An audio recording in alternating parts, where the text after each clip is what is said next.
Untuk menindaklanjuti surat telegram Kapolda Gorontalo, tentang kepatuhan berlalu lintas bagi anggota Polri, Bidang Propam Polda Gorontalo, melaksanakan kegiatan Ops Gaktiblin Kenderaan Roda 2, yang menggunakan Knalpot Racing bagi personil Polda Gorontalo.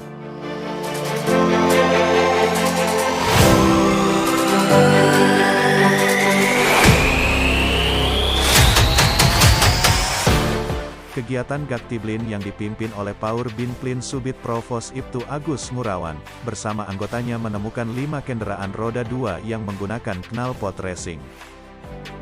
Dari hasil pantauan Bidang Humas Polda Gorontalo, kelima kendaraan tersebut telah diamankan oleh Subit Provos. Selanjutnya untuk pemilik kendaraan diberikan teguran, peringatan serta membawa knalpot standar jika ingin mengambil kendaraannya kembali, ungkap Ibtu Agus.